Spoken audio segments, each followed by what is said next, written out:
I am that I am. Sanctus Germanus. Yes. Holy brother. Holy brother. I am that I am. Адамус. Sent-Жерmen. Please, please. I'll take the coffee. You keep the dog. Thank you. Thank you so much. See, you don't even have to ask. It's just there when you need it. The dog, not the coffee. So, my dear friends, welcome to this gathering. Welcome to the beginning of our new Shroud series. I always love this. When we start a new Shroud, so many exciting things coming to us this next year. This is the walk on Shroud, the powerless life.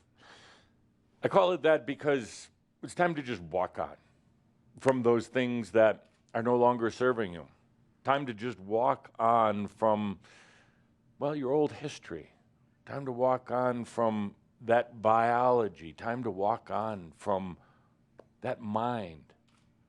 Walk on into what you have dreamt of, into what you know is there, but you couldn't possibly figure it out from your current mind in your current body. Time to just walk on. And that's exactly what we're going to do. It's interesting to come to this point because I've been with you now 6 years, going on our 7th. And I know there are times when many of you say, but when are we really going to get to it? When are we going to start doing magic tricks and manifesting gold out of thin air and all of these other things? Yes, yes. But I know that these things are incidental to you. They're really not that important. I know what's really important. What's really, really important is just that connection back to yourself. That's it. With that, everything else is incidental. Yes, you can actually manifest things out of thin air when you want, but you don't have this overwhelming desire to do it. You don't. You're not trying to escape from the human self prison, because you're already free. You're already out. I love working with Shambra. I love to call myself the professor of freedom. I'm sorry to put you to sleep there, big yawn. She's like, let's get on with the gold. Forget all the other stuff. Less lecture, more gold. Yes, I can already see the T-shirts. So I like to call myself the professor of freedom because ultimately that's what enlightenment is. That's it. Enlightenment, ascension, fancy terms for freedom. Freedom from what? Freedom from all of the old obstacles, all of the old identity, all of the things that have held you back. Freedom to do anything, and that includes the and. I love the and because it means you can be a human, you can have your issues, you can have problems, and you don't at all. That's real freedom, when you can play in every arena, in every dimension, when you choose. You don't just slip out of being a partially conscious human and go into this grand ascended being who sits on top of a mountaintop and chants and meditates. No, it's the and, it's all of those things. And that's true freedom, true freedom. But it saddens me a bit at times. Other times it makes me laugh. But I go back to one of the original questions that I asked of Shambra. Are you really ready for freedom? The fact is, most are not. And that's okay. It's okay until they talk about freedom. They desire, they want freedom, they fight for freedom. But yet they're really not ready for it. They're really not. They want an enhanced human experience, but not real freedom. So here, as we enter into our 7th year, I have to honor each and every one of you for being here. Many have left, and rightfully so, gladly so, because it's difficult to do this work that we're all doing with a scattering of consciousness and desires. It's difficult to do it when there are those who are only in it to make a better human identity, but don't really have a real commitment to themselves as spirit beings, as gods. Those who are just dabbling, or worse yet, those who are really just trying to take energy. We had that. Tobias particularly had it. Those who came to the gatherings just to take energy. Really didn't hear a word, really didn't feel a connection, but they felt this was a great place to steal energy. Over the years, they've gone. They've left because it's not a real good energy stealing place anymore. It's not. You're not allowing it. You're not playing that old game anymore. So they've gone other places, or they didn't have enough fascination happening, magic tricks, and or there weren't enough aliens. Now, I could sell tickets with aliens if we were going to talk about alien beings and talk about these other realms. But in fact, it's not even important. They're not in human form. They have not gone through the experiences. They're nowhere near as conscious or as enlightened as you are. Not at all. Just because they have green scaly skin and live on a different planet somewhere doesn't mean they're wise like you are, or they're loving like you are. And just because they come from a distant galaxy or dimension doesn't mean that they have any more knowledge, knowingness, intuition than you do. So we've been able to move them away. I've literally invited them to leave. And now what we have left is a core group all across this planet who are absolutely allowing their freedom. Now we can go places. Now you've seen in these past years that we've been together, you've seen what the program is. I'm not going to give you these huge, dreamy promises. I can't. I can tell you a bit about what you're experiencing right now and where you could potentially go. What I do beyond my words when we're talking, I do try to tickle, to activate that place in you that already knows. But I can't give that to you. I can only perhaps inspire it, or try to help you to recognize it. Try to help you to recognize what this is really about. Long gone are the spiritual novelty seekers that used to hang around, and long gone are those who are looking for quick physical healing. We don't do healings here. I don't. You do. So they go somewhere else because really they don't want to be healed. They really don't. Otherwise, they would be. That's a hard statement, one I've made before, but one that now each and every one of you are coming to understand. They really don't want the real freedom that healing could give. They want some attention, they want some temporary relief, but you know, you've seen them. They'll go right back. They'll trade in one disease for another. They'll trade in one emotional, dramatic issue for another. Now, I know many of you have gone through your issues, physical and mental, but you're not doing it in a dramatic, attention, energy-feeding way. You're doing it because you're making a huge transformation in your body, in your psychology, in your consciousness. And sometimes those transformations are, well, they're major. They will bring up a disease. They'll bring up an imbalance so you can release it. Not so somebody else can heal it for you, you're bringing these up so you can release it, and you have been doing exactly that. What some of you may call a miracle, what some of you just are amazed at. How can you release something like cancer or a disease when the doctors say it's impossible, nearly impossible?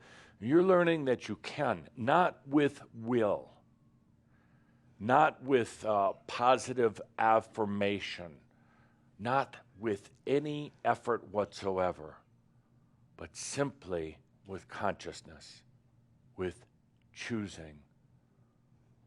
So you bring up these issues in your life, and I know there have been plenty, whether it's emotional, psychological, dramatic, health issue of balance, mental balance.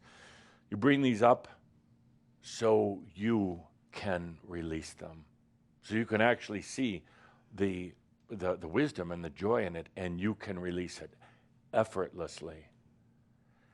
That's hard for most people to understand, this effortless part, because humans are acclimated and programmed to pushing on something in order to make it work, on using an exertion of energy and force, of power to make something change. But the true Magi understands there's absolutely no need for that force or power whatsoever. Magi understands it is simply a matter of making that choice and getting out of the human's way. Actually, in a way, Caldera really summarized this entire shout at the beginning by saying, things happen on levels which the human doesn't understand, nor should have to understand, but it's getting that human out of the way so the I am can bring about what is greater than what your mind or imagination can possibly imagine. There's so much in that, Shambra. You struggle and toil at times with what your thought from a limited, imprisoned human would like to have. And then you try to use power to make it happen. You try to force it. And then you are so hard on yourself when it doesn't work the way the human wants it to work. You beat yourself. Try now just getting yourself out of the way. Try realizing that as we go forward in this, you're going to have human desires, human issues and concerns. You will also have the and. You will also have the, what you could say, the divine perspective, a very free and open perspective. Please understand that whatever it is that is being chosen, not just from the human survival mode, but from the grace of the I am mode, will simply come without effort. That will be challenging because you're going to feel like the human, is not doing anything. And the human has to effort, has to push, has to use power. What you're going to be learning here in these next 11 shouds of ours is that there is no need for any pushing. It's going to feel awkward. It's going to feel like you're walking outside onto a crowded public street without clothes on, totally naked, really. Because it's going to feel awkward, and you're going to feel, what have you forgotten? What are people going to say? Well, first of all, they're not going to see you. It's not an emperor's clothes thing. They're just not going to see you. Because they're on a whole different playing field called power. They're not going to see you. They're not going to care about you unless you choose for them to do so. You're going to feel naked because you don't have on the suit of armor of power that everybody wears out there. And you're going to feel vulnerable for a moment. And then you're going to realize there's no need for that armor anymore. There's no need for that power anymore in your life. And then you're going to realize that things just come to you in ways that the human mind could not have dreamt or imagined. That'll be another challenge.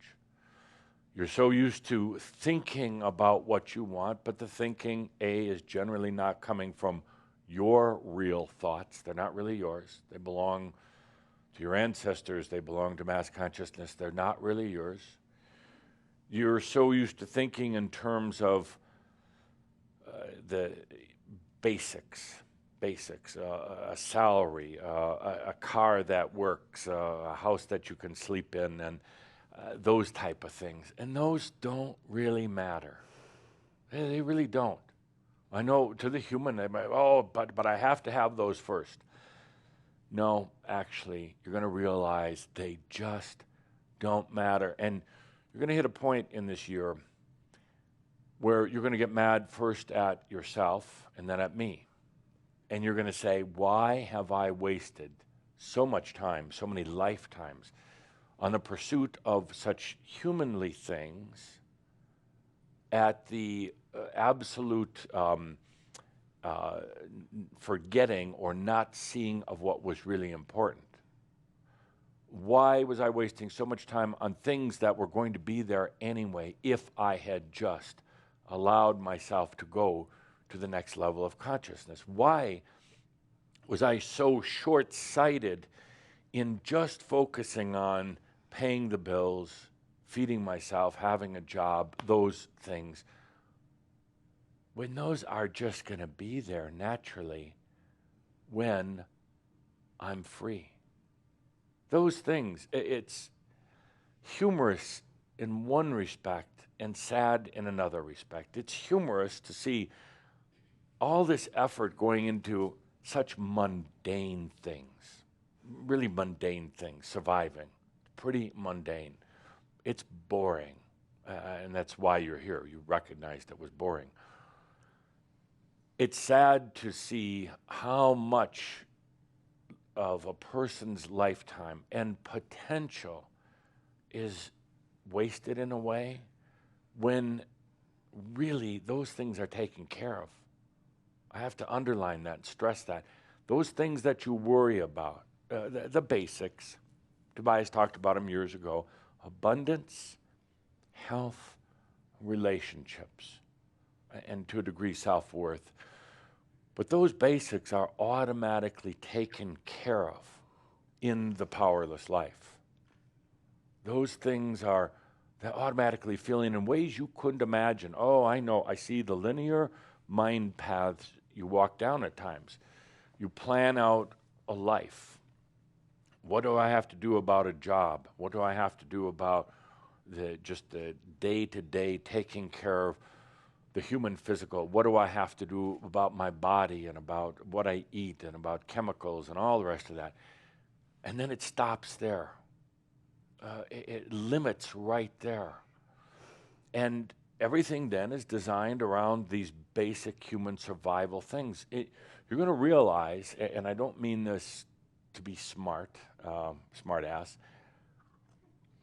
you're going to realize that this huge barrier called death is really not that important.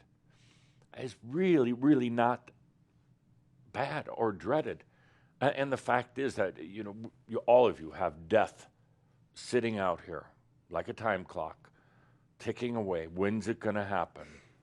And you have desires to live to be 150 years old, but you probably kind of know. You say, I'm probably not going to get much past 80 or 90.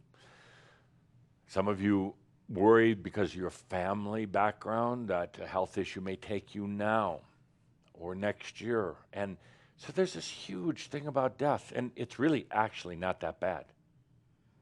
I can hear the mind screaming away right now. What do you mean it's not so bad? Well, stay with me for a moment. Take away the pain that you could have with a disease or a car accident or something like that. And let's say that it's just going peacefully in the middle of the night, and suddenly, without a lot of trauma or a lot of rigmarole, you realize, oh, I'm dead.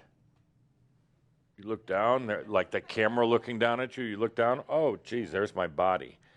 laying there in the bed, and I'm free. I'm free. It's actually, there's not a lot of laughter going on here. But that's a big barrier. This whole death fear, the death, it puts you in a type of trap. Death is not that bad. Actually, it's kind of fun. I don't recommend going out and trying it tonight. This is Calder with his medical. What's the disclaimer here? Don't try this at home. This is for entertainment value only. Right. But I digress. Back to my point. If I can remember my point. Those things don't matter that you're worrying about now, and you're gonna get upset with yourself and then with me sometime, probably about 6 months from now, and say, why did I spend so much time worrying about things that were already taken care of by you? Why did I worry about mundane things? And you know, it's amazing what happens as we go into the powerless life. Your life will be turned upside down in many ways, and that's okay. It's the end. You're still gonna be here, and you're still gonna be continuing on, and your life's gonna be turned upside down, and it's gonna be amazing and fun. Because this time, it's not gonna be from a singular perspective. It's not gonna be, oh, my whole life is turned upside down. It's gonna be like, oh, my life here turned upside down, and here I am, a grand free being. Doesn't matter. You get to experience all of it. And you're going to realize that there's things that are going to happen in your life that are going to be beyond what this human here could have imagined. Because I got to tell you right now, as we get into this new series, you're really limited in what you imagine for yourself. Really limited. It's kind of like being given if you're an artist, being given a whole studio filled with canvases and paintbrushes and acrylics or oils and welding equipment and anything to compose artwork. And then just taking out a pack of crayons, children's, school crayons, and one little sheet of paper and tearing that in half because you didn't want to waste it, and drawing on that. And that's what you're going to come to realize, that the dreams of the human were so limited, so very limited. And I understand why the human dreams, but really they're failure dreams. They really are. I mean, not that you're dreaming of failure, but you do. But you dream something so human, and then it doesn't work out. And then slowly, over time, you stop dreaming. Slowly, you withhold on the dreams because it's like, oh, that didn't work out. I was such a fool. No, it wasn't that you were a fool. It's actually that you didn't dream beyond the human. You didn't open to the dreams of the I am. And once you do that, once we walk on beyond the human limitations and dreams, we walk on into the powerless life. All those things are just there, the jobs, the money, and you realize with a big laugh, why was I so focused on that when it's just here? It's not magic. We're going to go into the physics this year, explain why it's not magic. It is just consciousness. That's all. That's all. So let's take a good deep breath as we're going to walk on. It's going to be a big year. I'm going to already say it's going to be our biggest year yet, by far. By far. I didn't say the easiest. I said the biggest. Our biggest year yet, because as we're going to experience today, I'm going to do several things with you, but particularly we're going to do kind of a dream walk. I'm going to do less lecturing, and we're going to do more experiences, your personal experiences, at least today, maybe not the rest of the year. What does the biggest mean? Yep. I'm getting there. So today we're going to do a couple of things. First, we're going to do just a walk, not even a dream walk, that walk into the powerless life. We've started this already with Kihak. And the Kihakers can tell you it's changes things. We're going to go to another level with it today, into the powerless life. So it's one of those things too. I'm gonna really ask you to be certain with yourself that you know and that you're making a choice to do this. Because if you say I'm going to test the waters of powerlessness, it doesn't work. You can't test it a little bit because you're going to be pulled right back into power. Power right now is a bigger magnet than powerless. Eventually not, but today it's a bigger magnet. So if you say, well, I'm going to go a little powerless, and you try taking that baby step, you're going to get pulled back by the power of the magnet very hard, very, very hard, and you're going to be disappointed in yourself. You're going to say, well, that didn't work so well. And you're going to get upset with yourself first for being a spiritual schmuck, and then you're going to get upset with me. Well, Адамус tells us all this stuff and it doesn't work. Well, I'm telling you right now, you have the opportunity to go into the powerless life where you don't need the fight, you don't need the push, you don't need the friction of living in the powered world, but go in all. Go in for all, not just a little bit. It doesn't work very well. It hurts, actually. So what does the biggest mean? Biggest year? Biggest year, you're going to see the biggest transformations. You're going to see the biggest change of consciousness. And it's not going to be at all what the mind right now thinks. It's not. Because if you're saying, oh, good, I'm going to be able to walk on water, and I'm going to be able to know everything. And, no. There's something that goes far beyond. You know, consciousness is an interesting thing, because you are truly pioneers of consciousness, or pirates of consciousness. And consciousness is funny because when you don't have it, or you're limited, you don't realize what it's doing. You don't realize how consciousness has changed history, incredibly so, over a very, very short period of time. I'm going to say just 1,500 years ago, consciousness was so different. Think or feel for a moment, not think, feel for a moment. A lot of you were incarnated 1,000, 1,500, 2,000 years ago. Your human mind now thinks, oh, it was just me, but I didn't have a car or internet, and I wore kind of funny clothes, but I was just like this back then. No.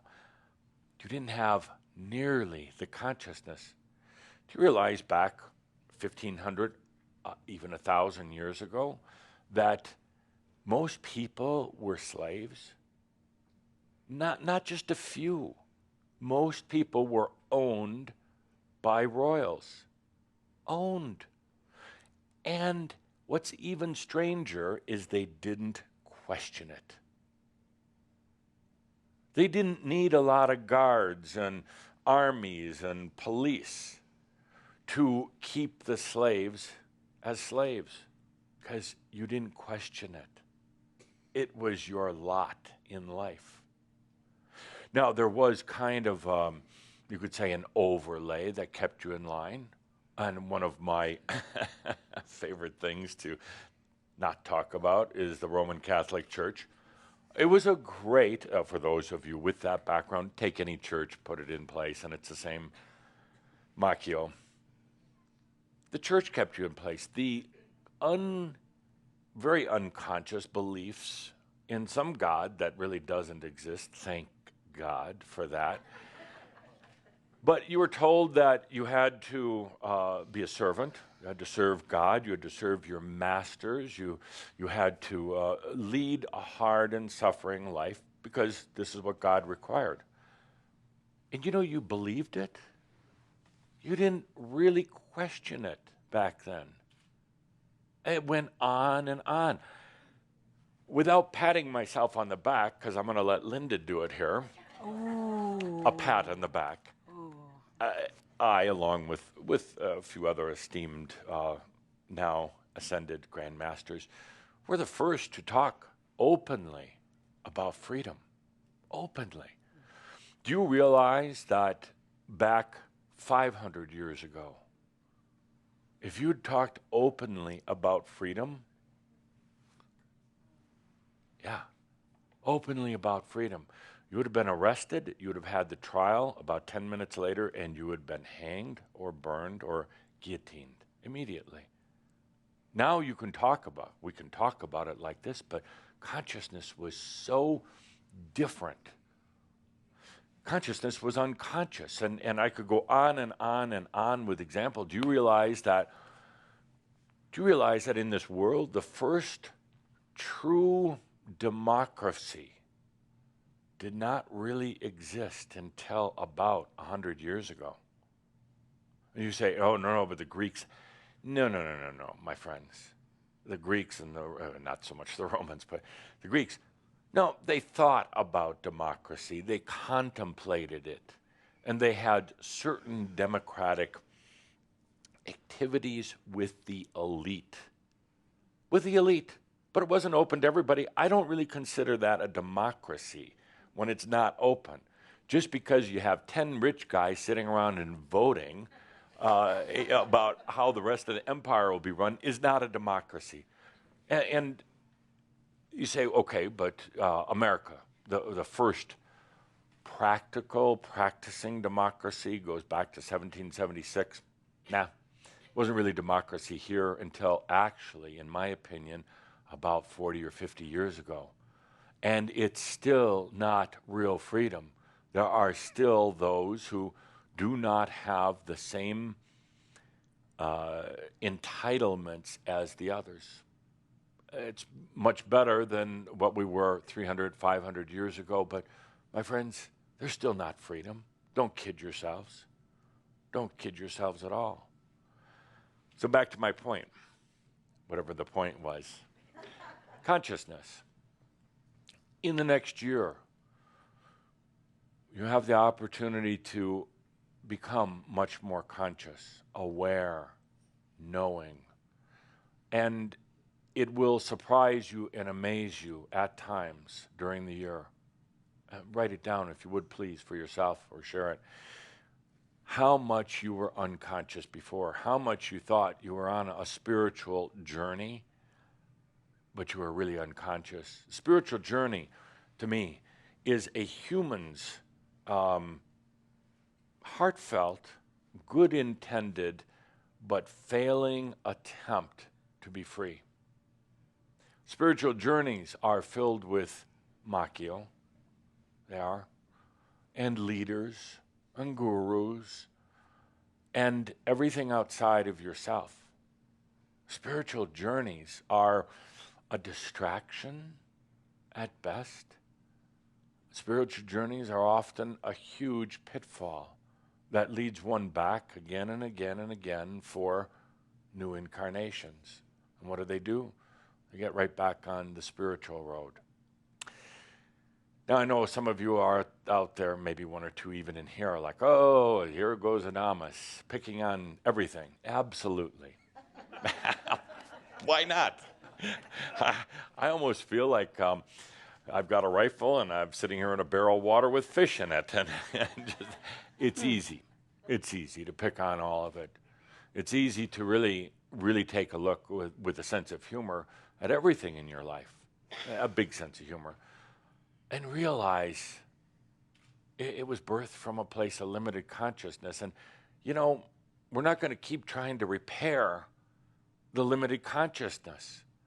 We're not going to keep trying to fix it and make it feel better and tell it how, how it's had such a hard life. No, we're not. We're not here to fix what was. We're here to open up to something that is totally, totally free and new. Free as in freedom. New as in you hadn't brought it into your life before. Always there, but you hadn't brought it in.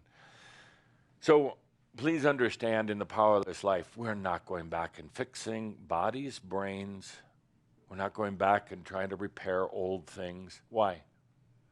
You know why? Why we're not? First of all, because it's an and that's still there, and it can still exist. You're going to look back one of these days in this year. You're going to realize how singular and linear life was until now. I was like, why did I think I had to just keep going along that linear human path, trying to band-aid myself, trying to fix myself, heal myself? Why? Why heal? Emotionally, physically, spiritually, why heal when you can just be and? You could still have that. You still have the broken, pathetic, limited human self, stubborn humans. Why not? When you can also have the and in the powerless life, it's going to be about going into the and, not about fixing schmuck. We'll let that continue. That is the miracle, the blessing, the beauty. It's like, let's do it all. Let's do it all. Let's be aware of the I am and all of the different personas that it can bring. It's a lot less work than trying to fix the human self, Brother John. Let Brother John keep doing Brother John kind of stuff, but let's explore what else is there. I say explore. We're not going to have to manufacture a thing. We're not going to be building anything. We're not going to be trying to create new identities. They're already there. And you're going to wake up in your consciousness someday and say, why did I spend so much time trying to fix what I thought was broken rather than just opening up to everything that I am? Amazing. Why did I spend so much time trying to just pursue a career, pay my bills, have a car to drive, when I was already taken care of? Why was I so unconscious? So that's where we're going this year. Before we go any further, I have a question to ask. If any of you have your mobile phones, you may want to shut them off now, if you have them on. But I have an important question to ask, because it's related to mobile phones. Let's take a little journey here. It's not a mirage yet or a dream walk. This is a pre-journey. Let's take a journey because you can. Remember and? So you're not trying to shove that human back 100 years to the time of 1915. You're just anding it, okay? Shut up, stop thinking. God, it's so simple. We're just back in 1915. Yeah, but shut up. That's the old human eyes looking at it. We are back in 1915, okay? Okay. Okay, we're back in 1915. And we're going to play a little game here. You've got your iPhone or your iPad. You realize the iPhone is going to be developed in, 2007? We're back in 1915. It's going to be developed in 2007. The iPad in 2010. Yeah. By the way, Gesundheit, I have to take credit for the name. Yeah. Yes. Because Steve Jobs wanted to call it the cool phone, or he wanted actually to call it the door pad, like as in better than Windows, and he had all these terrible names. He was terrible at naming things. And I said, Steve, I said, what is that phone? What does it really do? Well, what does it do? And he said, well, it kind of gives me freedom. It's for me, it's the I. That's it, the iPhone. I am phone. So I want you to, it is a true story. It is a true story. And it took a lot of work, but so we're back in 1915, and you've got this device that you brought back in time with you. You've got this device. 100 years now, we go back. You've got this device called your iPhone, or some of you have cheap knockoff imitations called Android, and I helped create Apple. Yes, I'm a little partial to it. I don't need stock. I own it energetically, cosmetically, or cosmically, or cosmetically. So I tried working with Bill Gates, but you ever try working with an engineer? Didn't work so well. Windows, I said, Windows? But anyway, we're back in 1915. Now imagine this. Bring your consciousness there like that. Just don't think about it, you're just there. You've got this iPhone that you brought back with you. And you brought some others with you. You're going to hand out, I don't know, couple dozen of these iPhones. Back in 1915, remember 1915, automobiles just coming into being. Not many people had them, but they were just becoming kind of the rage of the day. Electricity. Few homes had them, some businesses had them, but really certainly not in all cities and all houses. Telephones. Some people had them, a lot didn't. And party lines. Talk about changing consciousness. Could you imagine party lines? Some of you old enough to have ever talked on one? Yes, yes. Or poor enough to have ever talked on one. Now, you've got this iPhone, and you're going to go out and give some away. And you're going to just explain briefly. You're not going to talk about the future. You're in the moment, 1915. You're going to explain briefly what this phone does, but you're going to become kind of confused for the words because they don't understand a lot. So you have to put it in 1915 terms. And I have two questions for you, and Linda's going to take the microphone around. First question is, how are you going to explain it? What it can do? And what will people do with it? What will people do with it? Here in their hands, they have a piece of magic. Think back in 1915 terms, human 1915 terms, what are they going to want to do with this phone? You know what it does. They don't quite understand it. So, Linda, let's pick our first candidate. Okay. Pick somebody? Yeah. Okay, Yes. I can do that. 1915. First of all, very simply, my dear, what are you going to tell them that it does? I really have no idea. Good answer, actually. Yeah. Yeah. But here you're holding it, and they're, okay. What is that? He asks. What is that, my dear? Well, yeah, if you couldn't tell them that it's of the future. No. Right. Because then they would kill you. Yeah. I've done that. They do that. They do that. Yeah. So you're holding this thing out. Does somebody have a prop that I can use on iPhone? I don't want a cheap knockoff imitation Android. The real thing right here, yes. Is this the latest model? Thank you. Otherwise, okay. So here you are holding this device, if you would. Hold this device. And what are you going to tell them now? First, what it can do. Can't do much there. Because there's no cell towers. Well, maybe I built a few. Oh. It's called creative imagination, my friend. Okay. And do you have an iPhone, sir?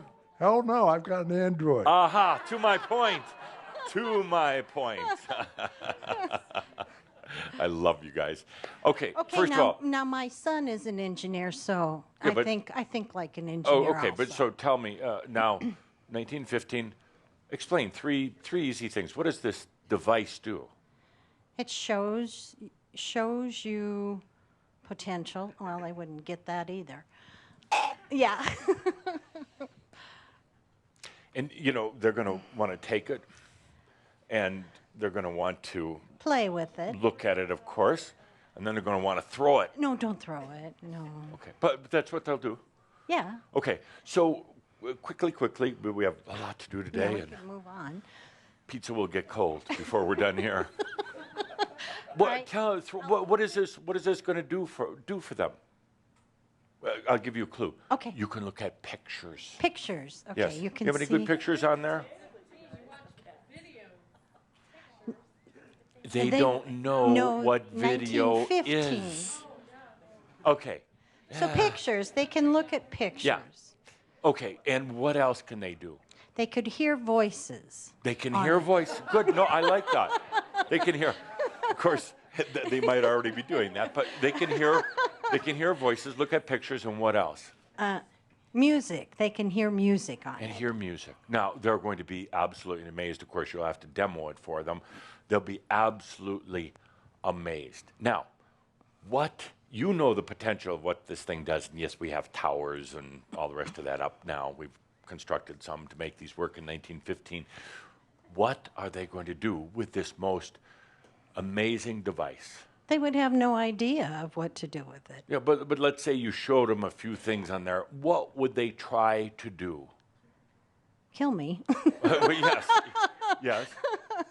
They're going to, but play along with this. What would they do next?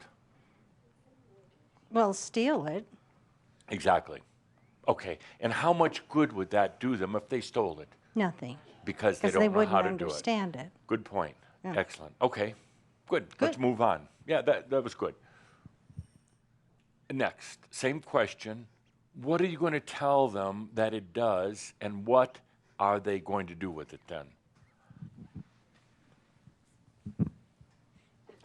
You're the iPhone expert.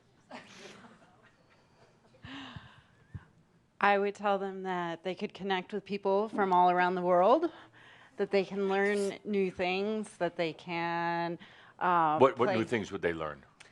They could learn how to play the cello. They could learn how to play the cello.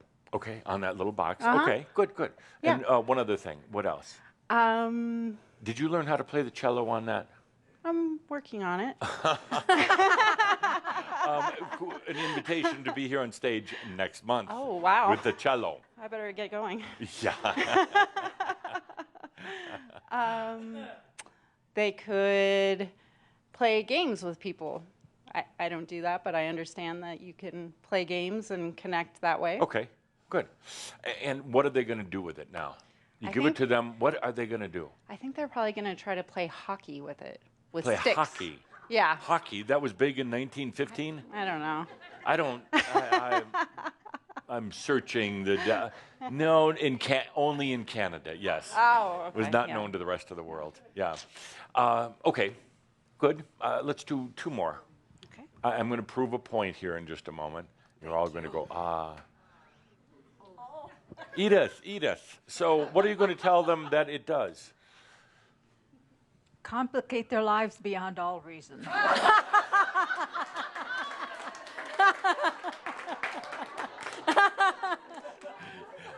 There is truth in that, my dear. And what are they going to do with it once you give it to them? Press the screen. No, not physically, but I mean, yeah, they're going to, because you're going to give them a quick demo and say, do this, do that. How are they going to utilize it in their life?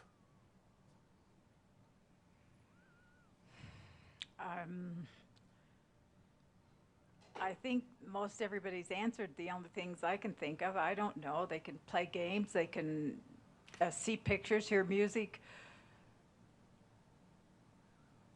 Okay. I don't think they can become aware that they are I am that I am.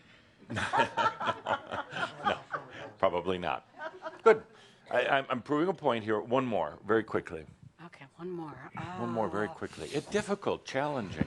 It's your phone? They're gonna fear it They're gonna and fear it. hide it away. Okay. What And they'll look at it late at night under the covers when no one can see them. is that? What you do? No. Well, if they could download porn, I bet they do that too. But I do not do that. No. Was porn invented by 1915? No. Yes. Yes. Oh, yes. Yes. Okay. So, but you forgot to. What are you going to tell them that this does? Huh? What are you going to tell them this device does? I just went blank. It's your personal best friend when all the rest have left. Then you still have your phone, and you can look on this Facebook. is too personal. You can go on Facebook This and is see too people personal. going on vacation. This is sad. It is sad. A little. And okay, thank you so much. So when we put it in those contexts, taking you back to 100 years ago, which actually is not that long ago, but it was totally different. Point number one, consciousness changes rapidly, and you can't even begin to be conscious of it until you have it happen.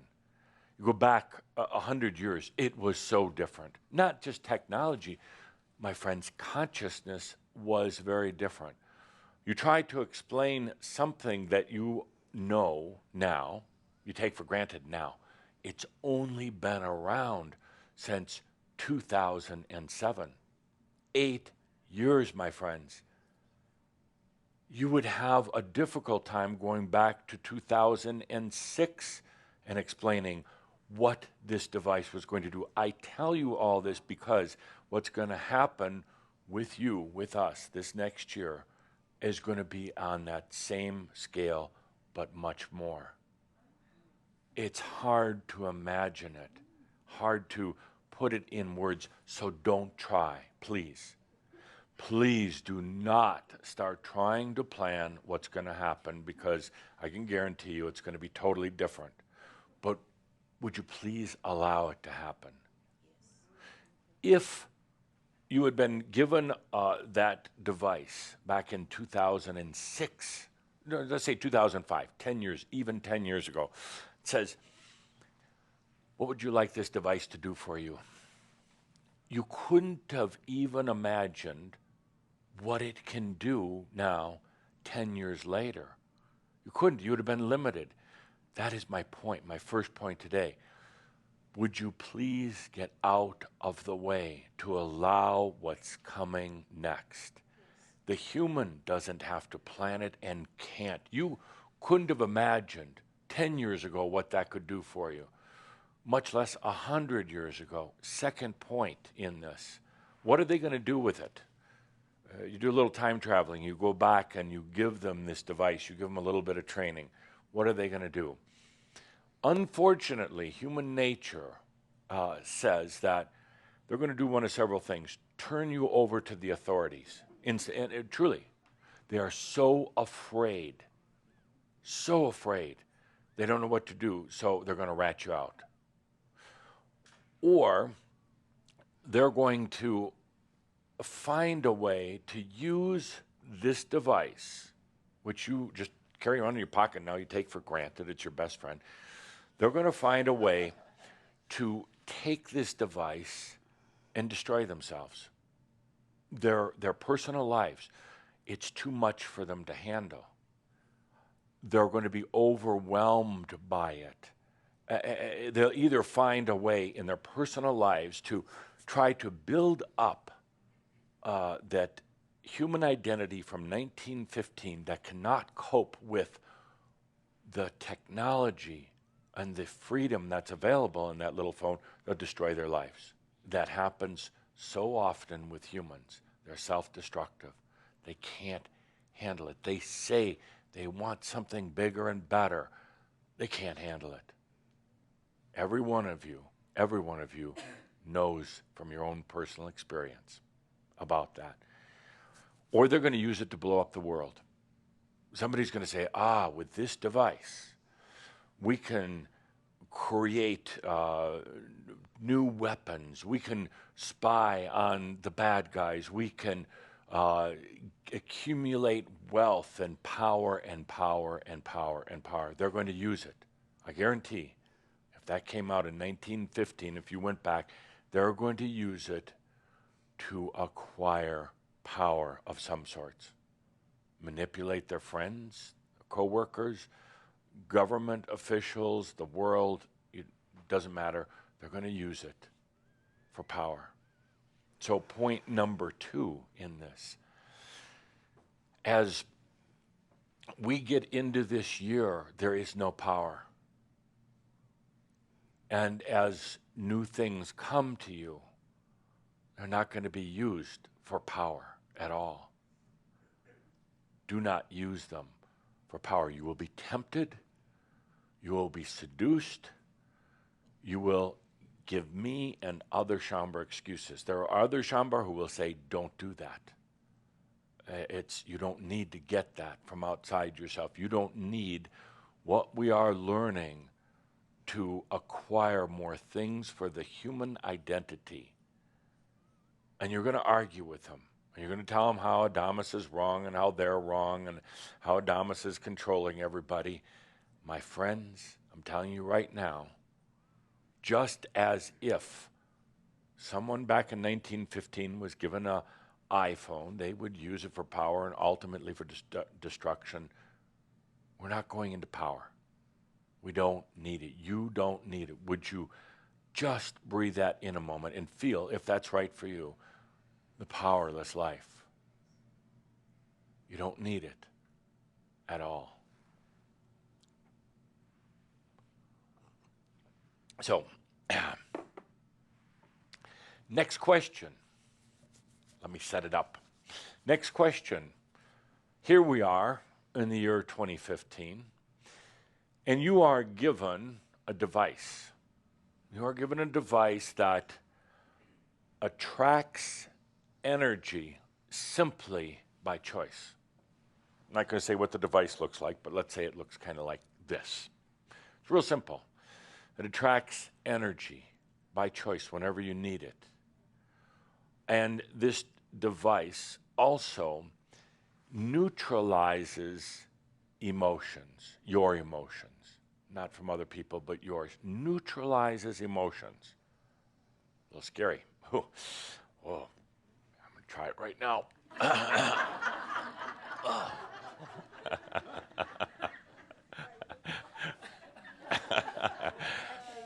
It neutralizes emotions.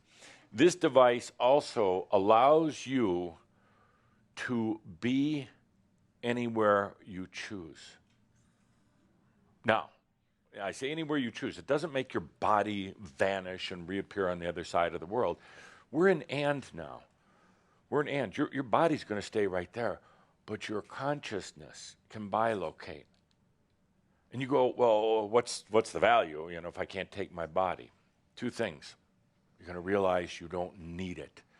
You've been so tethered to the body, you want to take it when you go traveling to other universes and dimensions? Really? You complain about it, it gets sick, you fart and do all those rest of these things, and you want to take it? True bilocation is a matter of consciousness, not of the physical body. Yes. Say. You don't need it. Now, in reality, in practical applications, as you allow consciousness to be where you want it to be, you bring along with you, and you become much more adept at bringing the attributes of the physical, not the actual physical, but the attributes of the physical. Kind of like an energetic fingerprint. Kind of like the knowingness inherent in consciousness of what it's like to be in body, and therefore you are. But get away from the thinking that, oh, I have to take this body, and what do they do on Star Trek? They vaporize or they dematerialize, beaming. But what's the process? Oh, you bunch of Star Trek nerds, you all know the answer. It's not it's not disintegrating this body and putting it somewhere else. This body stays where it is, and without any power. Hear me, no power. No exertion. It's going to be weird, but simply the click of the heels 3 times. And suddenly you're in Kansas. So the next time you don't click the heels, the next time you just tap your forehead and you're wherever you want to be. You don't need to take the body, okay? You're in the and now. You suddenly walk out of singularity into all that is. And you have all the knowingness of the body. So it's kind of like the body is there in spirit. I like that. The body is there in spirit, but it doesn't have to be there in the physical. And then actually the cool thing, it's just as good, if not better. You have all the knowingness, you have all the patternings of the body. You know what it's like. So why have to take a real body? Why not take the best of the body? And therefore you are there. Therefore, others can see you when you want them to, and they don't see you when you don't want them to. However, I already see we have a problem here. I can already, your human minds are going here. I smell power. And it stinks like dog crap. Or was that our new Dottie? No, okay. Because I'm talking about this, and suddenly you're already doing it. You're going to power. Oh, I'm going to bilocate, and I'm going to go do something, whatever. And you got power in there. Get over it. It will really hurt if you do this in power. Remember my example. You give the iPhone to somebody back in 1915. My friends, they will destroy themselves, or you, or the world. So don't go there. Remember that. Put that in the consciousness when you're thinking that you can go anywhere. So now you've got this device that neutralizes emotions. Why would I say that? Well, you're going to discover, if you haven't already, emotions are so thin and cheap and false and power-laden compared to sensuality. Who needs emotions when you have real sensuality? The ability to feel, the ability to really feel on every different level beyond just the physical senses. But you know what it's like when the difference between getting into emotion with somebody or yourself versus, say you hear a really good song and it touches you and you have such feeling but not emotion, you know, and you know this is real, and it's like, it just really touches you centrally in the ears, but your body and everything comes alive for that moment. Who needs emotions when you have feelings or sensuality? So there's a little device that it neutralizes on demand. Just hit that button. Oh no, I'm a pilot in an airplane. So it allows you to put your consciousness effortlessly wherever you want it to be. Now, the question, Linda on the microphone, me running out of time, but I don't care. Question is, what are you going to do with this? It attracts energy like a magnet, and it's all yours. All you need or want or desire, it attracts energy. It neutralizes emotions, and it allows you to place your consciousness, your awareness, anywhere you want. Linda on the microphone, what are you going to do? And I'm going to call this the I ammer. The I ammer. Okay.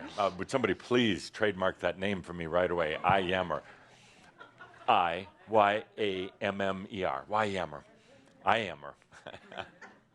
Oh, please, stand up if you would. My dear, what the hell? Here, take this. Feel. All right. Feel it. Yes. So I first was going somewhere and playing in the ocean. Sure. And then I thought, destroy myself.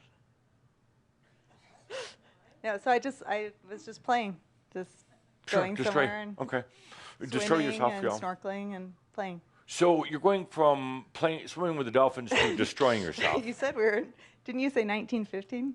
No, No, we're here. We're here. right. Yeah, no, we're here. That was one experience. Now we're in this moment. We're in the studio.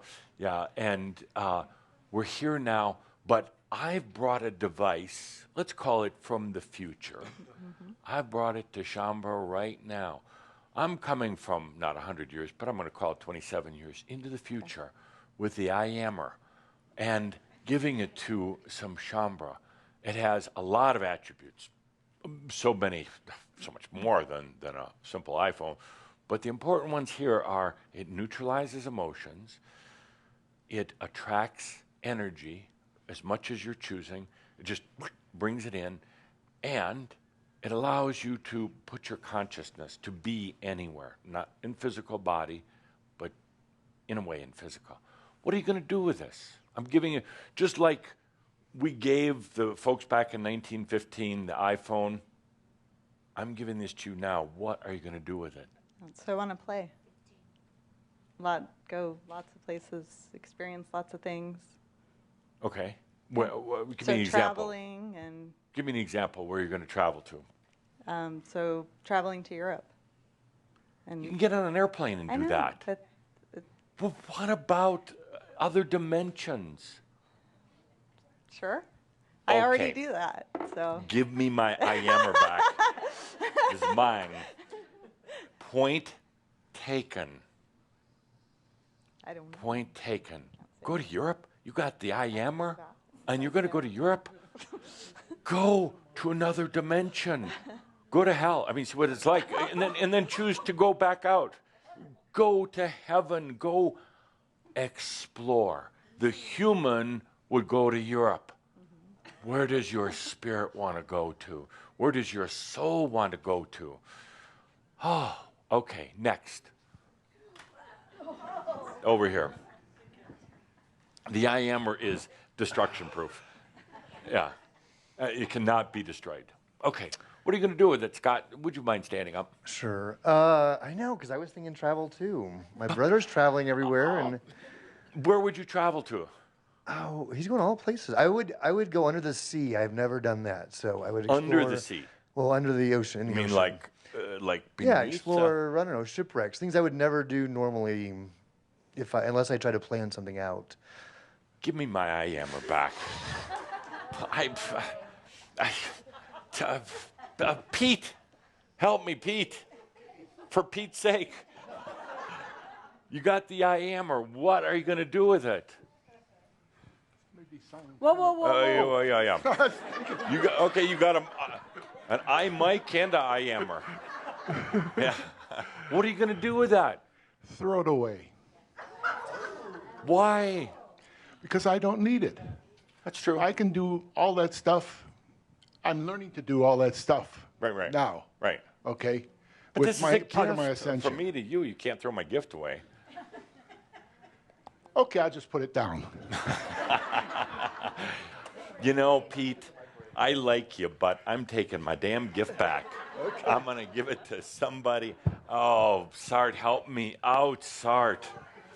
Okay, Sart's got the I Ammer now. What are you going to do with it? I'm going to enjoy life.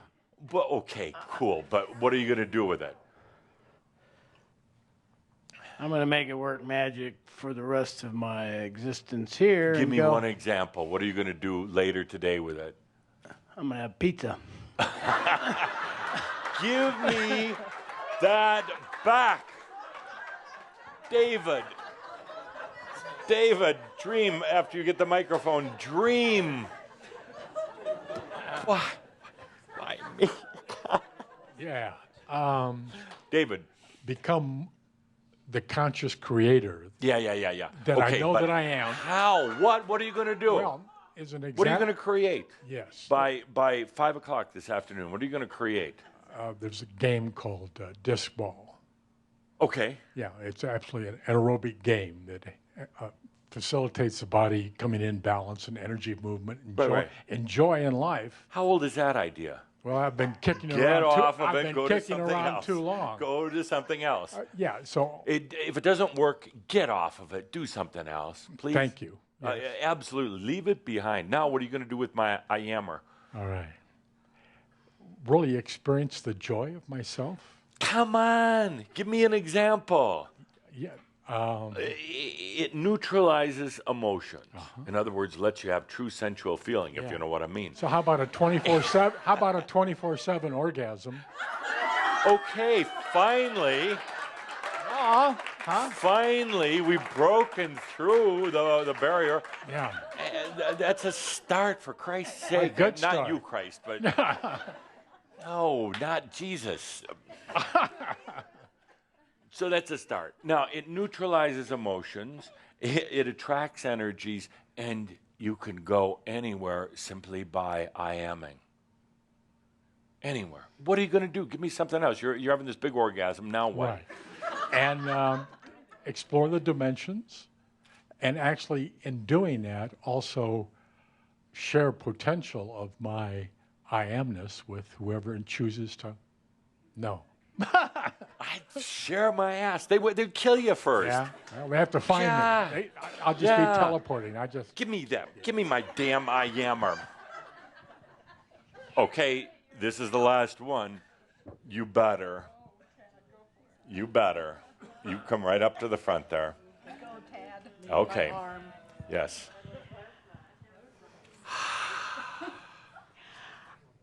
I'd go everywhere. I would shoot myself up. What the hell's going on up there in that star? I can see that.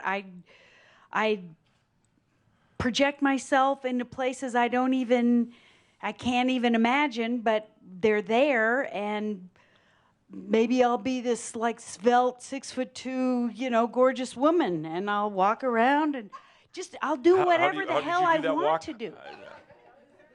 Something like that. I don't know. I'd buy the deluxe version of the I hammer in that case. Maybe that's me at 3'2", trying to be anyway, I would just go everywhere I didn't even know I could go and experience things that. Give me an example. Come on, you're being nebulous. Where were nebulous? I'd go to another nebula. I would go to. I have friends there. I'll give you their names. Thank you. I drink call beer them on your iPhone somewhere first. else. I would experience things that I would allow myself. My brain is talking now. There's things out there Give me that. Give me that. Give her the microphone. Her. My point. Exactly. You're coming from a human perspective. You got this magic device, just like back in 1915, they were given an iPhone that does amazing things, but now you're being given this magic device, the I ammer, and you're going to go to Europe? That's your dream? And you're going to go swim underwater, find shipwrecks? What do can you see the humor in this? And you're going to, travel? Is that what you want? Is that enlightenment, traveling somewhere?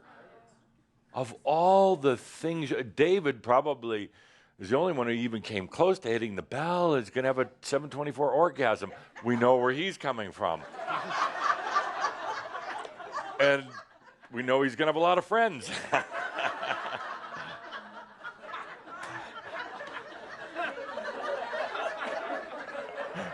You better get an unlisted phone number.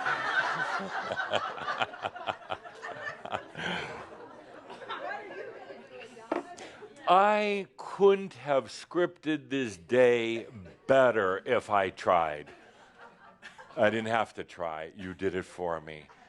You scripted this brilliant classic. This is a classic. What does somebody do with an iPhone? How do you even explain it back in 1915? What are they going to do with it? And you're stumped for words. You couldn't explain, and it was feeble. And I was trying to demonstrate my point, knowing I was going to give you an I ammer, knowing it's on its way, it's being shipped right now. You got an I ammer coming, and are you really ready for it? You go to Europe, swim under the water, and have orgasms.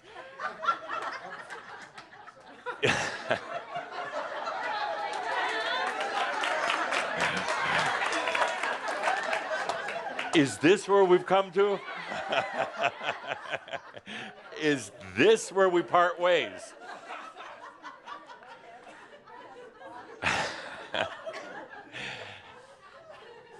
My point is that the human self cannot possibly know what to do or even imagine what is coming next. And this I ammer is coming next. I mean, it's in the mail. It's coming your way. It's not even a gift from me. It's you to yourself. And when you get it, get the hell out of the way. Your human self out of the way. You just saw what happens in a very, very, couldn't have scripted it better. When the human stops and thinks it's limited, and we're going where there are no limitations. I don't need the human to go, but I need the I am to go. When you get this gift of the I am, and I'm very serious, that it neutralizes emotions. It attracts energies. It allows you to be wherever you choose to be without thinking about it, without trying to conjure it or imagine it, because you can't. The human can't. So let your I am, let the real you come forth. It knows what to do. It knows exactly what it's like to automatically attract energy. Without holding back, without going into power, without having lame, limited human desires for what it can do, it knows what to do with all that energy. You, the part that's more than just human, can be anywhere, anytime. It is so easy. You don't have to go to mystery school to know how to do it. Putting the consciousness anywhere, but if it is the human efforting, empowering to do it, you will get nowhere other than to frustration. Because the human, as you saw in this example, doesn't really understand, doesn't know, can't break the imagination. And what it desires is so very human. And I'm not knocking the human. I am one at this same moment. I am an ascended master. It's the most glorious experience. But it can also hold you back if that's all you're allowing yourself to be. You saw in this beautiful, I couldn't have done it better myself, example of limitation, of fear, of macchio, of no inspiration. So please, human, when this comes to you, the I ammer, get out of the way so that all of you can go to this next level. There's no power in here. This will disintegrate when used for power. So please get out of your way. Good. Let's take a good deep breath with that. Oh. I want to do two things right now. We don't have a lot of time, but we have all the time in the world. It's both. It's and. Shit's never, ever, ever again should it be one or the other. It's always and. And that's what's going to differentiate you from other people. And it's going to, what I say, in about 6 months from now, you're going to get mad and say, how come you didn't tell us this sooner? So right now, I'd like the lights down. We're going to do two experiences.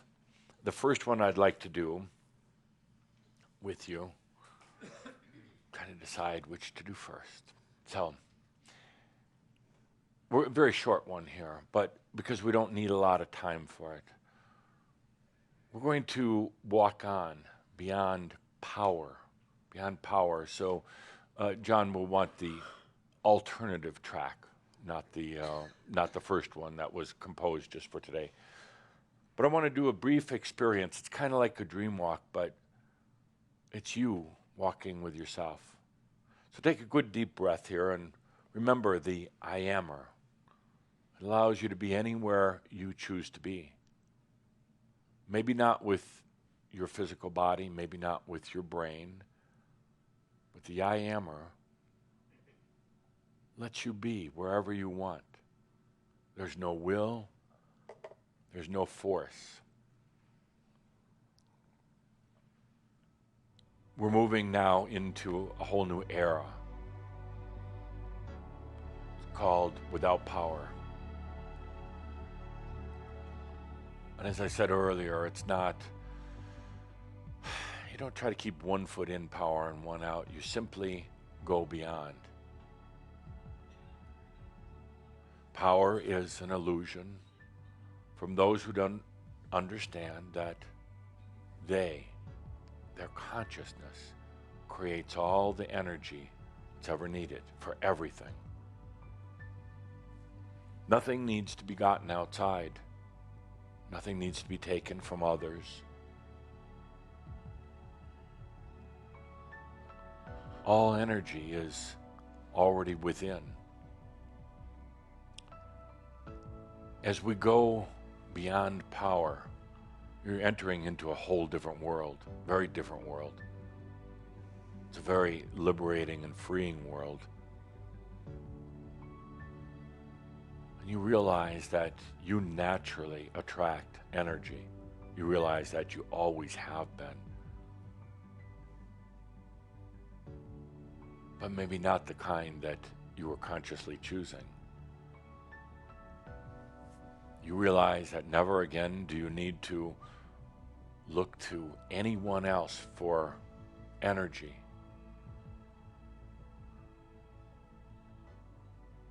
That you naturally attract from your field, from the universal field, from wherever, it doesn't matter, but you naturally attract it. It comes to you. To use a bit of an analogy, kind of a cliche, but it's a difference between getting up in the morning, feeling hungry, having to go outside and hunt an animal for your food, and then skin it, and cook it, and then finally eat it. That's kind of what it's been like, and it's what it's like for most people. Having to chase after everything. The difference here is in the powerless life, you get up in the morning and you feel that really wonderful sense of being a little hungry. You know, it's very sensual. Oh, feed the body. It feels so good. You go and open the front door, and the meal is already there, sitting there, cooked, ready to go. Whatever it is you want. And the human mind is going to try to jump right away and say, well, how did this get here? And is there anything suspicious about it? Is this some sort of trick? And you're going to say, human, shut up. Eat. You've attracted this. It's come to you. That's the powerless life. Years and years ago, I think it was Адамус, or Tobias, I'm Адамус. Tobias, that said, it comes to you. It comes to you, and it does. Going beyond power, it just comes to you. It's a very, very different reality, and you can't try to control it or manage it. The powerless life means the realization that everything is there and going to be there. You're going to have a part of your humanness that is screaming out, saying, but you don't understand. What if? I've tried this before and it didn't work. My friends, it's kind of a now or never. It's kind of trust or go back.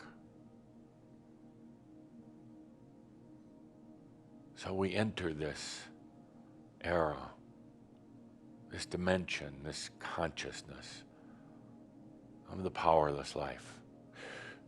Don't do anything right now, please. you're wondering, well, what do I have to do?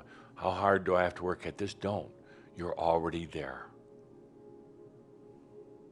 Do you understand that? You're already there.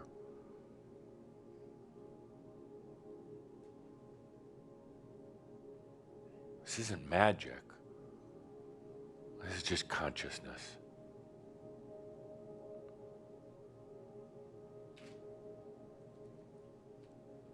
There's no effort in it. There's no trying to figure it out. There's no analysis. There's not even focusing. You're already there.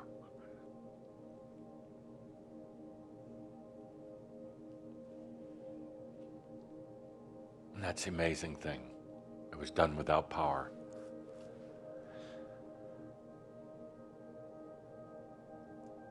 Now,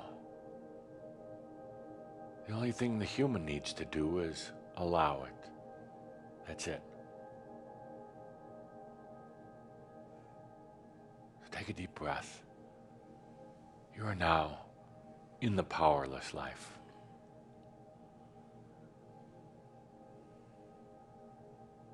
When you find yourself, your human self, saying, yeah, but what if? Just shh. You're in the powerless life. You don't need to work at it. You're just there. Now watch how things change, how they're different.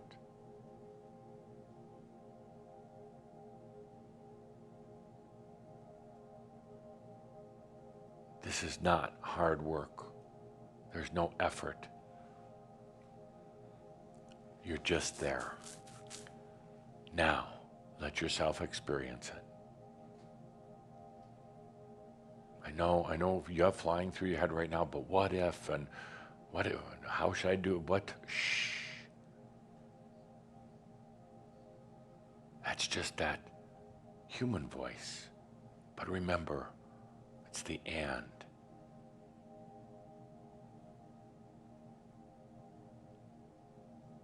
A life where consciousness, the I am, attracts everything that's needed.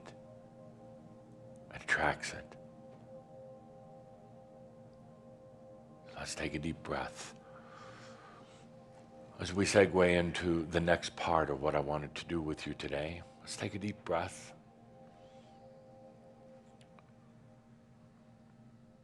Now, we're going to go to kind of mirab walk, dream walk. I'm doing these back to back, which normally before I wouldn't have done, but now we can. So let's take a deep breath and we'll let the music begin. And join me in this experience. First, taking a deep breath and simply allowing yourself to be in the experience. You don't have to do much thinking here. Everything is going to come to you. You don't have to work at anything here. It's going to come to you. Just follow me as I serve as your guide. Just take a good deep breath. If you would, imagine a large mansion. A mansion with many, many, many rooms. It can be contemporary, it can be an old classic, but a real mansion. And I like my mansions with some water features around them, a few lakes, streams maybe, nature. But however you want your mansion to be. And more than just see it, ask you to feel it.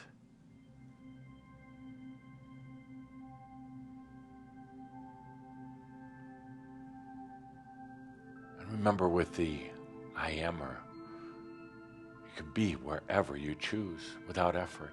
You're simply there. Now, I'll tell you another thing that you're going to be experiencing as we go on our journey here is that things change, and that's okay. In other words, you might be imagining a mansion, but the landscape changes, or the house or the style changes. And to the human mind, that's frustrating, but to the end, that's appropriate. The human mind wants things to be stable and steady, every brick in place. But in the end, it can change. So don't try to give yourself a hard time as we go into the experience if things transform, change. Don't hold a solid 3D physical state. So now, we're about to enter your mansion, but I'll tell you one thing about it. It is filled with many rooms, but it has no corridors or hallways. You're used to a house or a building, and it has hallways, corridors, with rooms off of it, but not here. Not here. We're going to be passing through room after room without hallways. And the rooms may change, and that's okay. So now, let us enter. We enter into the first room. This room is filled with your biological family from this lifetime, whether they are now dead or whether they're still alive. It's filled with your family.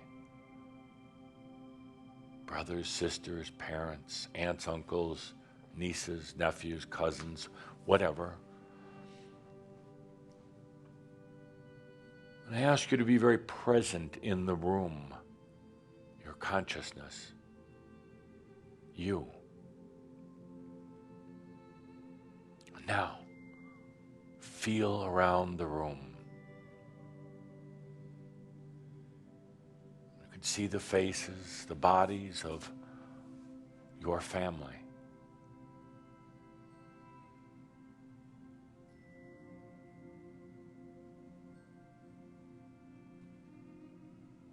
Do they see you?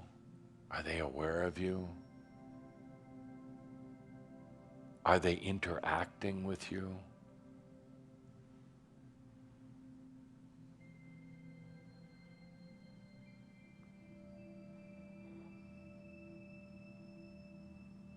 Is this a comfortable feeling here, or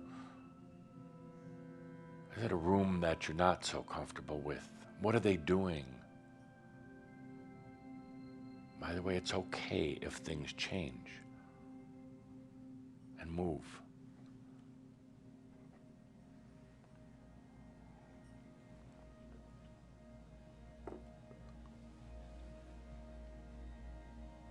It's time to move on. So take a deep breath. And let's walk on now. Let's walk on to the next room. Remember, no halls or corridors. We just walk on into the next room. And if in this room are the ones who've been friends in your life.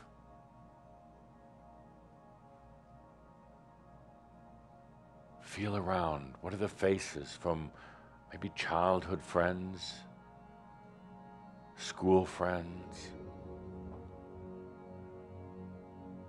Is this room full? Or there are very few here?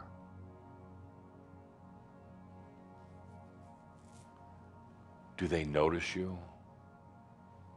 Are you invisible?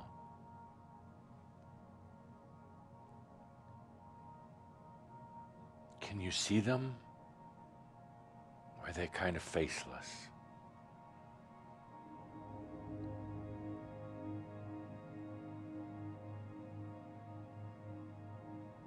Are there feelings of love, camaraderie, or are there feelings of betrayal.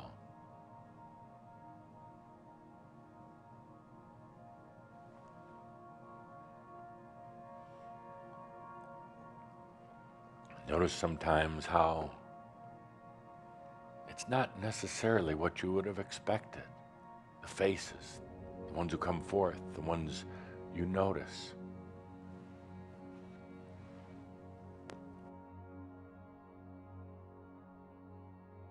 Is this room comfortable? Is this something you'd like to stay in for a long, long time?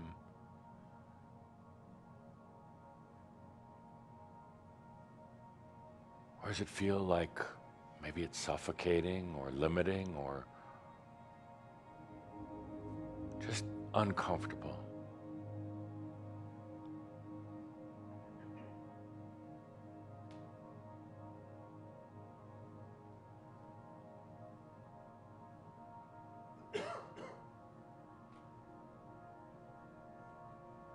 Are they aware of you?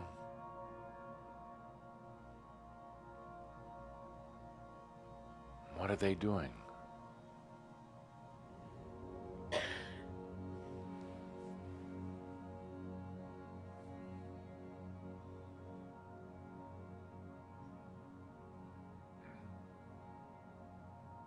Are your thoughts, is your consciousness actually going somewhere else? Not even in this room.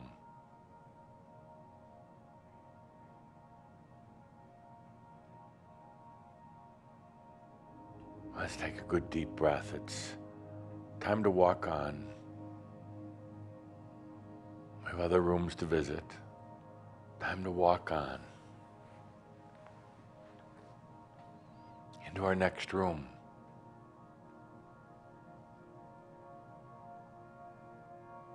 And in this room are all the loves and the lovers you've had in this lifetime.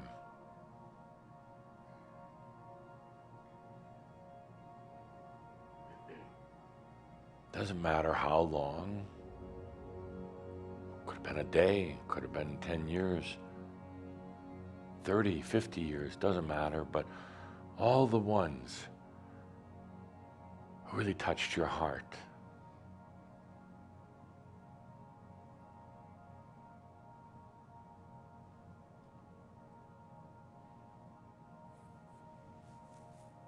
All of your loves and lovers.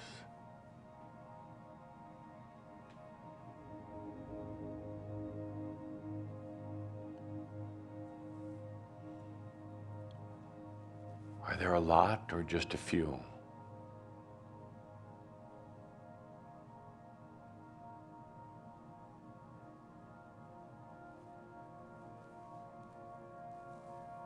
Is this comfortable or uncomfortable?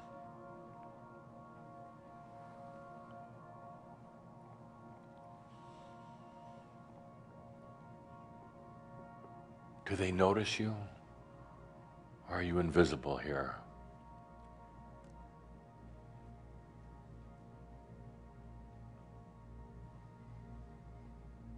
Is this a place of clarity or a place of confusion?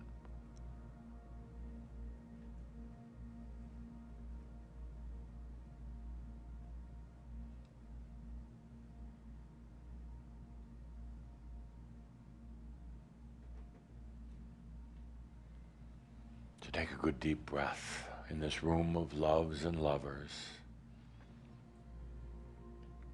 It's time to walk on. Walk on into our next room.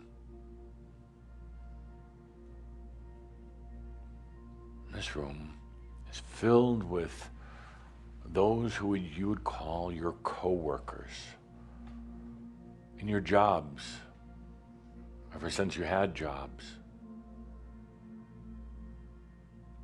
Be your bosses,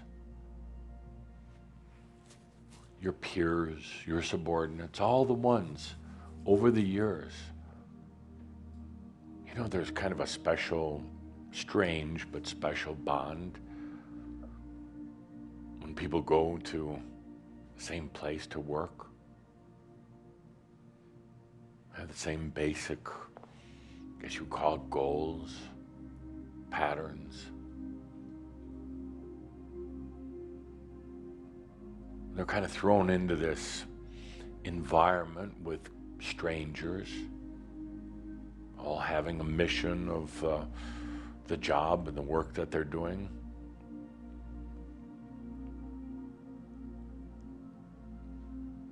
Now here in this room of fellow workers, comrades, associates,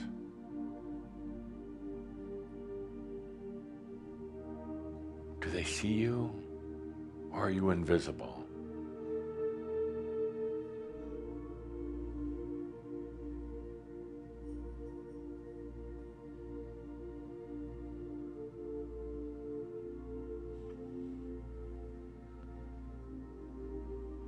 Is this a comfortable place?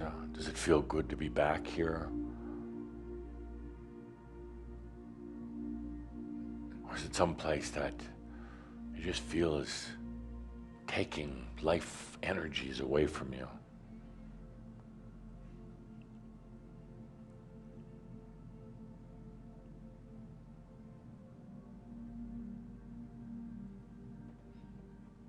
You know, a lot of your life has been spent at work, spent in offices or factories or stores, a lot of your life. But it's funny though, most people really don't pay much attention to it. I guess it's something that they think they have to do, and a lot of times with people they really don't relate to, but a lot happens here at work. Think of the characters you've met. How they think you're a character.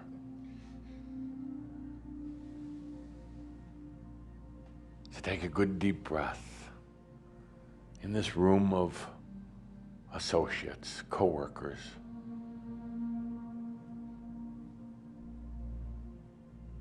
We have some amazing stories here, actually.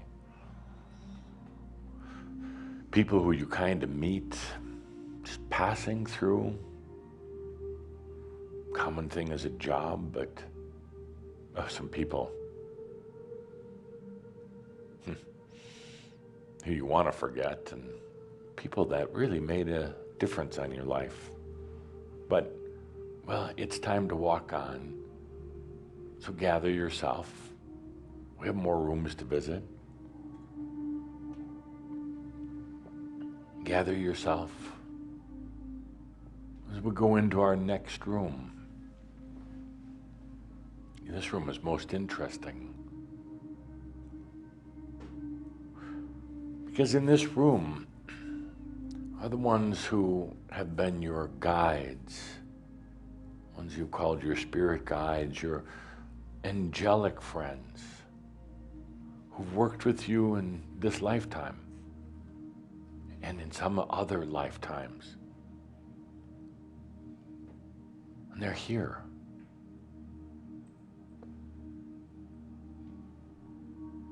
Not in physical body.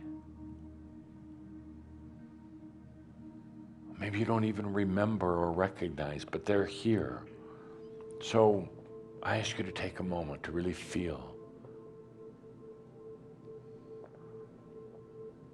And I give you a little hint here. I know you can feel, you can sense, but you're trying to connect the dots. A lot of times they came to you, particularly when you were young, through a toy. Sometimes through a pet. They weren't the pet, but they came to you through the pet. And oftentimes, as what your parents called the imaginary friend. They're here now in this room.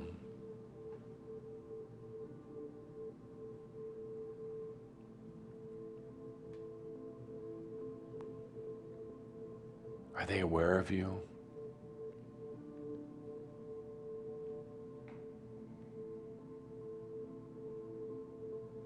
How does this room feel? Is it comfortable? Could you stay here a long time?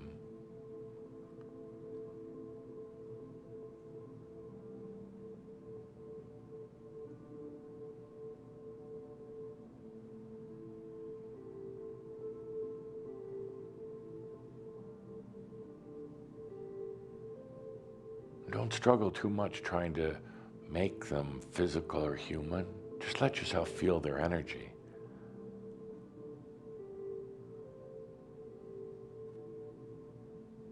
What do they feel like? How does it feel different than, well, let's say the room of the co-workers or the room of biological family?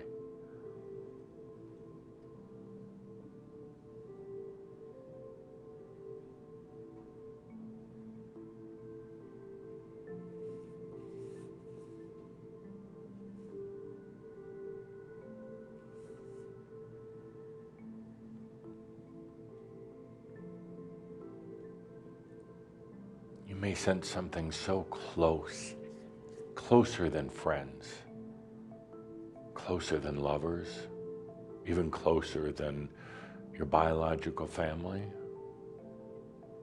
They were so close to you, like no other.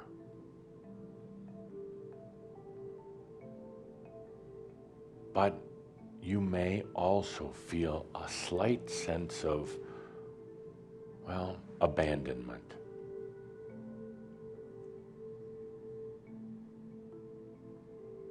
Why did they leave?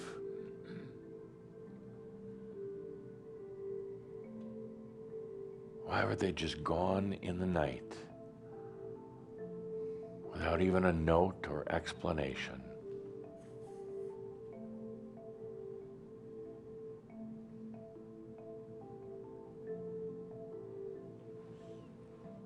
But let's not linger here too long. It's time to walk on, my friends. It's time to walk on. We enter into our next room, a most interesting room indeed. Because here, in this room, are all of your human past lives.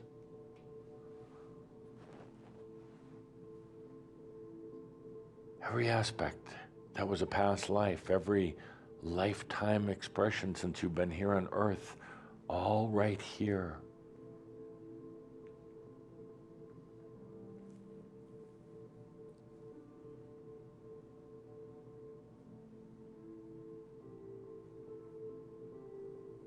Are there faces, or is it all just a big muddle? What are the real feelings in this room? Is it a feeling of identity? A feeling of indifference? A feeling maybe even a little bit like a feeling you might have had in the family biology room? Is this room of past lives, is it comfortable?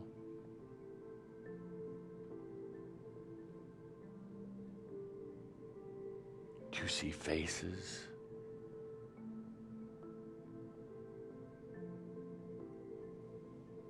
Do they see you?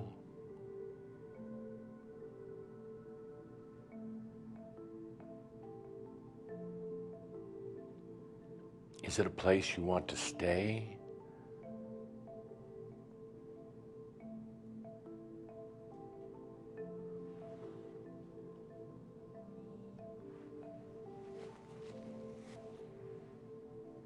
Would you want to dwell here with past lives?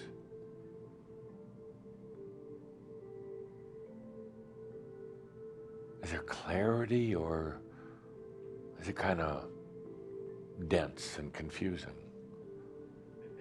I'll give you a little clue. It can be all and.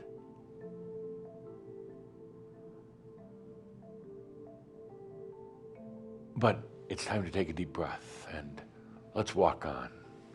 Let's walk on. As a matter of fact, let's walk on outside. Walking out of the mansion, walking out onto the beautiful grounds, out into nature. Ah, nature. Let's stop right here. Feel nature.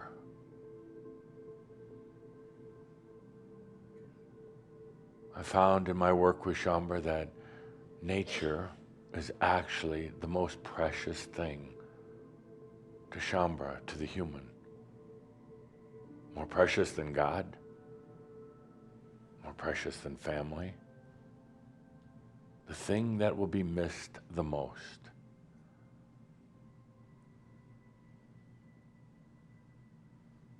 Feel around in nature. What does it feel like?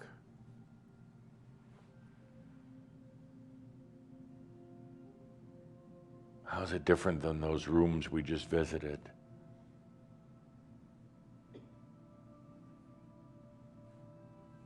Feel the energy difference out here in nature.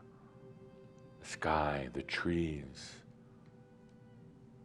the ground, beautiful animals.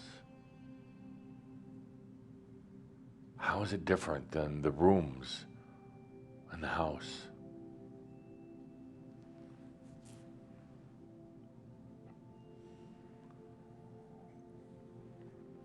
Is this a place where you could stay?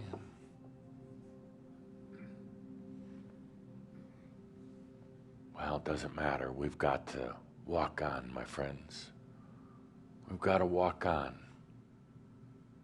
There's more places to visit.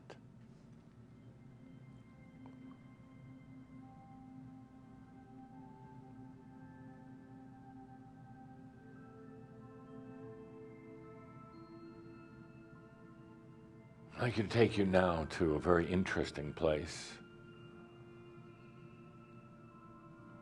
It's just a place beyond the body and mind. That's all. A place where you don't have a body, where you don't have the mind. It's not really hard to imagine, maybe for the human, but you're so much more. Here. How does it feel?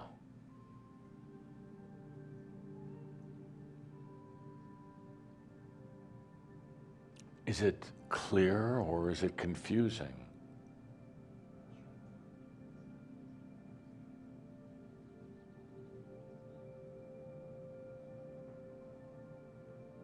No body, no mind. Is it comfortable? Is it a place you'd like to stay? Or do you want to get back to the body and mind?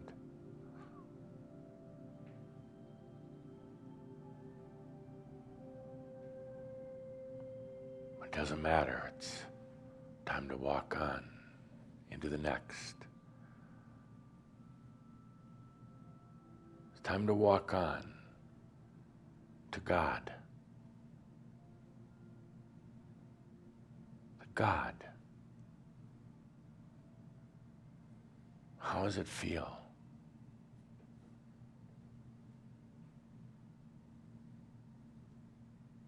How does it feel in the presence of God?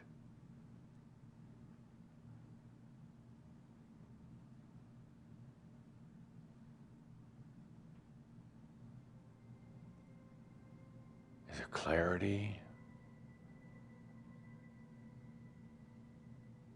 Is it any different than that room with your biological family or that room with your lovers or friends? How is it different, if at all?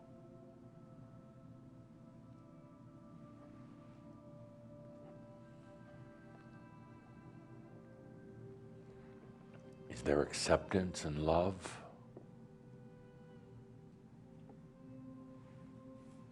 Does it feel limiting in any way?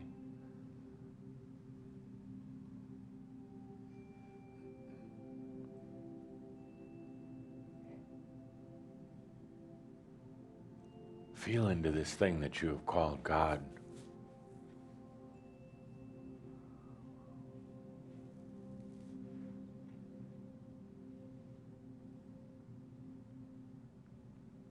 Take a good deep breath, because we're going to walk on beyond God.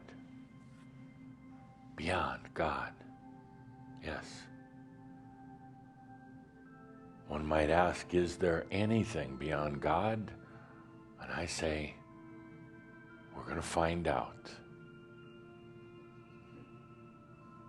So take a deep breath and let's walk on. And now we're going to go into nothing. Nothing, absolute nothing.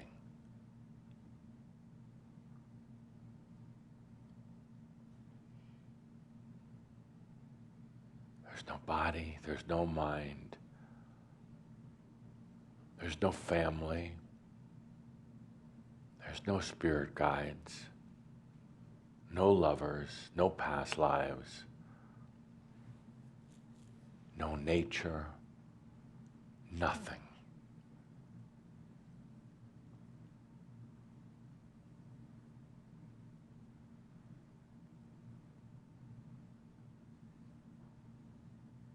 Nothing.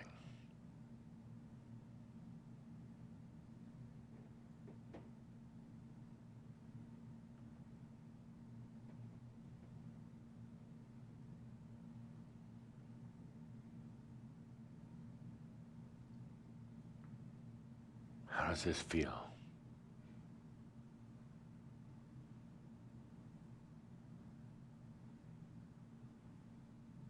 Without anything else around, just you. No distractions, nothing to compare with. No history and no future.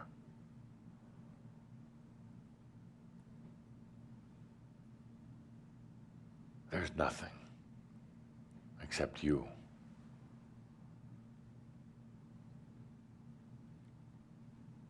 There are no failures in here and no successes.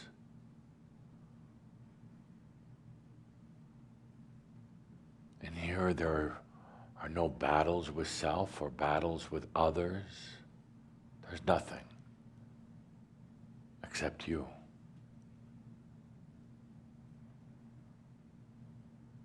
No body to contend with, no power, no emotions.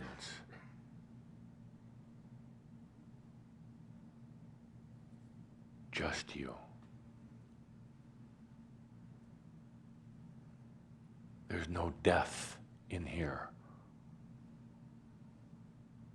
There's no pain in here. There's no goals, no plans, no battles, nothing.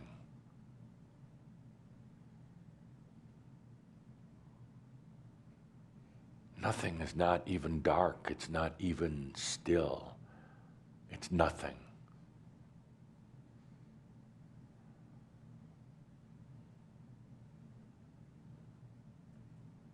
It's the I am. I exist.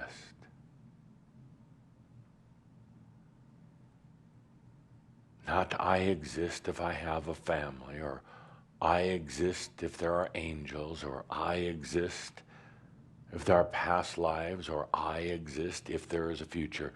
There's nothing. Just I exist.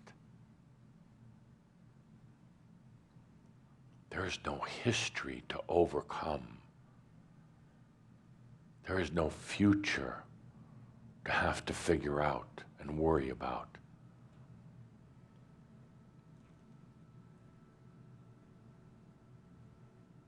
There is just the I exist. I am. There's no power in here. There's no hunger of the body or the mind or the soul in here. Just I exist.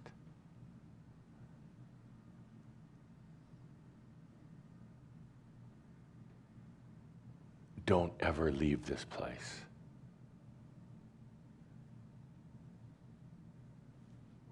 Don't ever stop being here, ever. This is you. There's no God. There's no energy. There is nothing but you. I am. Don't ever stop being here.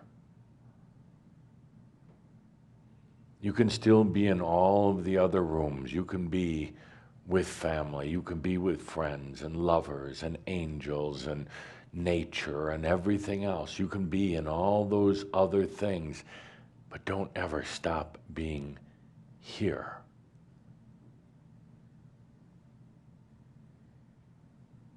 Don't ever stop being with yourself. I am. Everything else is just an act of consciousness. This is the consciousness. Everything else is an expression and an experience, but this is consciousness. It doesn't need anything. Not food, not money, not power, not people, not gods, not angels, nothing. There's no past or present. It is just the I exist.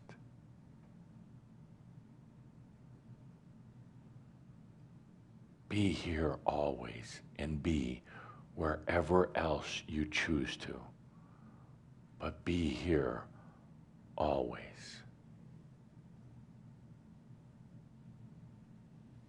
Take a good deep breath. And in that breath now, from this place of I exist, now expand the consciousness, the awareness, the life into your mansion. Make those rooms any way you choose them to be. Choose who you want to be in the rooms. Be with the nature that surrounds your mansion. But always, always be in this room of nothing except you.